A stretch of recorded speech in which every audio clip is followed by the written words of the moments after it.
नमस्कार, बहुत स्वागत है आपका। आप देख रहे हैं भाग्य चक्र और मैं हूं आपके साथ शैलेंद्र पांडे।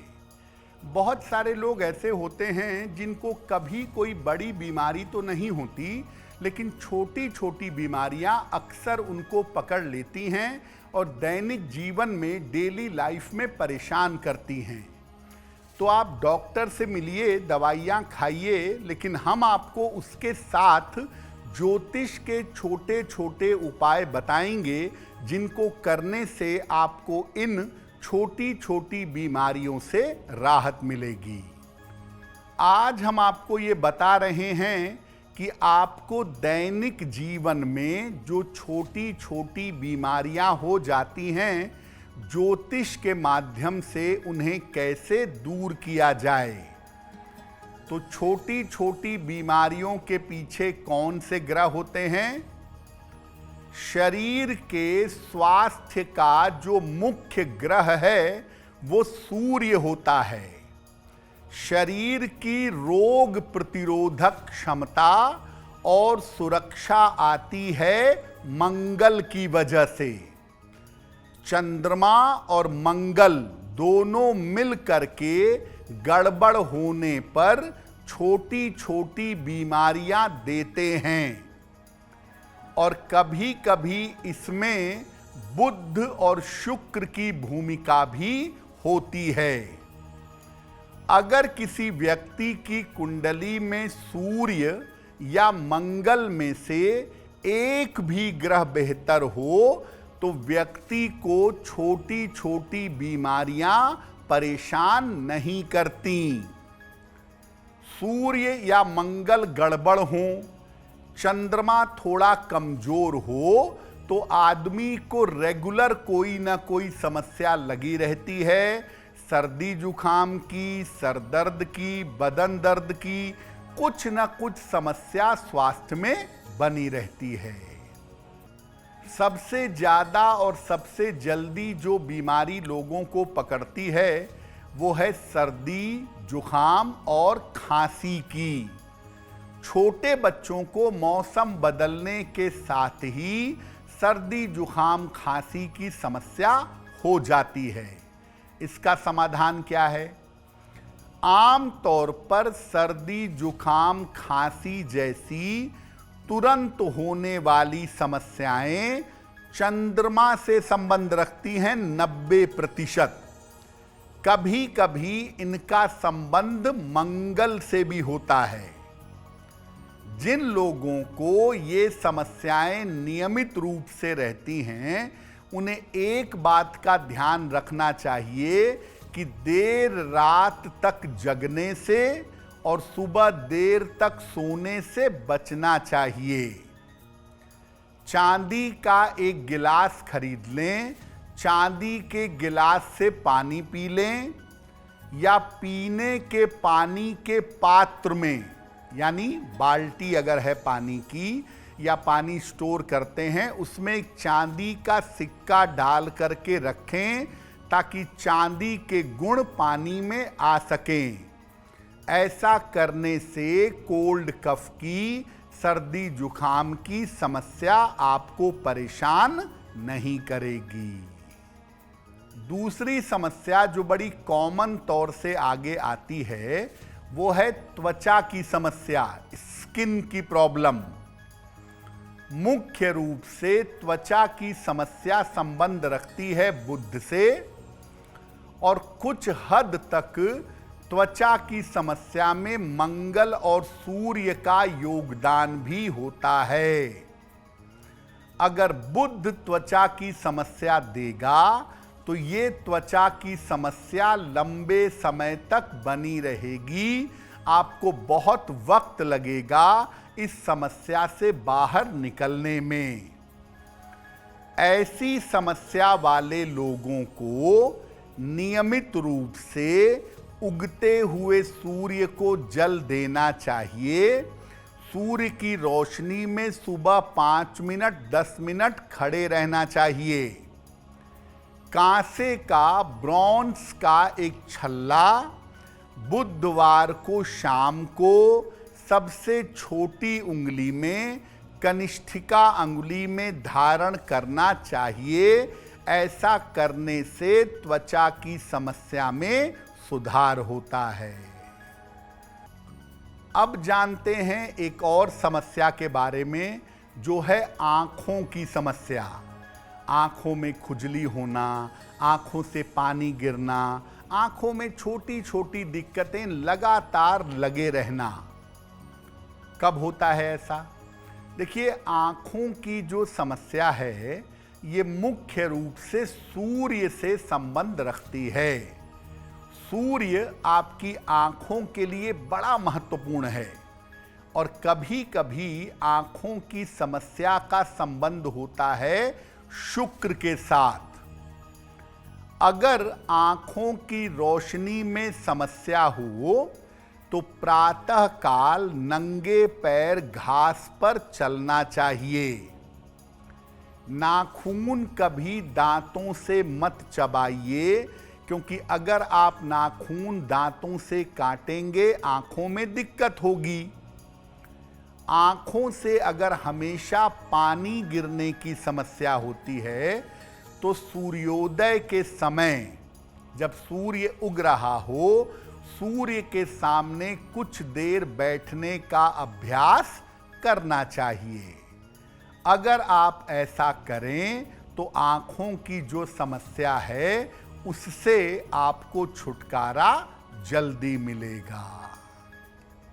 अब एक समस्या और है कि आपके शरीर में, आपकी हड्डियों में लगातार दर्द रहता है और सर दर्द भी आपको परेशान करता है। क्यों होता है ऐसा? शरीर का दर्द, हड्डियों का दर्द, ये समस्या सूर्य और शनि से संबंध रखती है। हालांकि शरीर दर्द, सर दर्द के अलावा अन्य जगहों के लिए इसमें और ग्रहों का योगदान भी होता है। पीठ दर्द, गर्दन दर्द, ज्वाइंट पेन्स अलग अलग मामला है, लेकिन मोटे तौर से ये मामला होता है सूर्य और शनि का। अगर हड्डियों में दर्द की समस्या है तो पैरों के अंगूठे में चांदी का छल्ला धारण करें, और अगर बाकी किसी तरह का दर्द है तो सबसे छोटी उंगली के नीचे के हिस्से को 5 मिनट तक रोज दबाएं, उससे आपको राहत मिलेगी।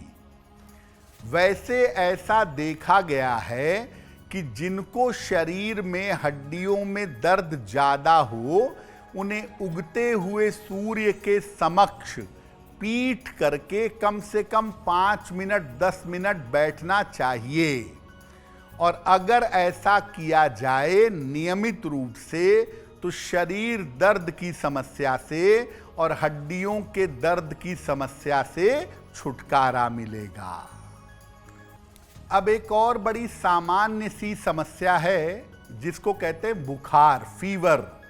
बहुत सारे लोगों को अक्सर बुखार चढ़ता रहता है, चढ़ता उतरता रहता है। तो इसका कारण क्या है?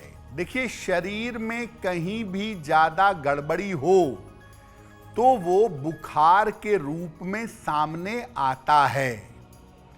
वास्तव में बुखार कोई बीमारी नहीं है। बुखार बीमारी की सूचना है। पेट में इन्फेक्शन होगा, बुखार हो जाएगा। गले में इन्फेक्शन होगा, बुखार होगा। शरीर में चोट लगेगी, बुखार हो जाएगा। तो मुख्यतः बुखार कोई बीमारी नहीं है, ये आपके शरीर में गड़बड़ी की सूचना है। अगर आपको बुखार नियमित रूप से रहता हो तो शरीर को विषमुक्त करने का प्रयास करिए। हर रविवार को सप्ताह में एक दिन बिना अन्न का उपवास रखिए और रोज सवेरे प्रातः खाली पेट तुलसी के पत्ते खाइएगा।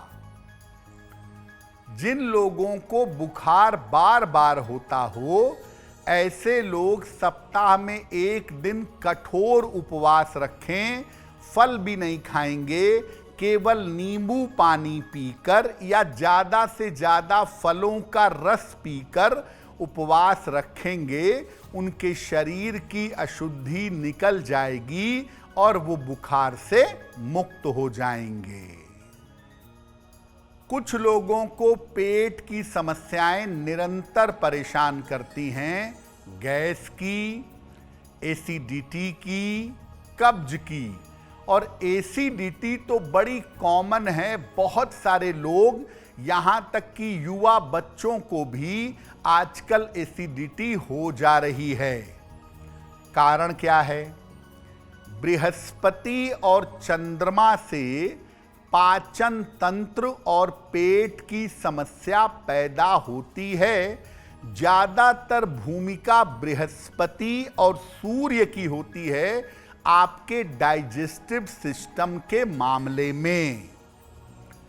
ऐसी स्थिति में तांबे का बर्तन रख लें और उसमें रात भर पानी रखें और दिन भर वही पानी पीजिए, या तांबे का एक गिलास रखिए और जब भी पानी पिएंगे तांबे के गिलास से पिएंगे। नियमित रूप से हरे रंग के वस्त्रों का प्रयोग करें, इससे भी पेट की समस्या में राहत मिलेगी।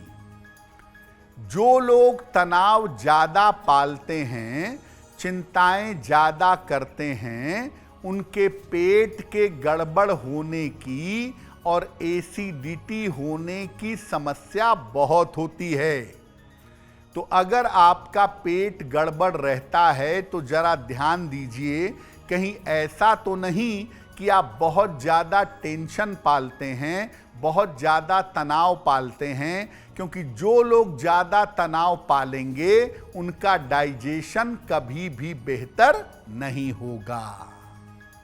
लोगों का ऐसा मानना है कि घर में महाभारत की पुस्तक नहीं रखनी चाहिए, इसको रखने से घर में कलह कलेश होता है। क्या ऐसा है? देखिए, महाभारत की पुस्तक का वास्तविक नाम है जय संहिता, और दुनिया भर का ज्ञान, नीति, धर्म, दर्शन, ये सब महाभारत के सारे पुस्तकों में पाया जाता है। इसलिए हर व्यक्ति को महाभारत का अध्ययन करना चाहिए और महाभारत अपने घर में जरूर रखना चाहिए।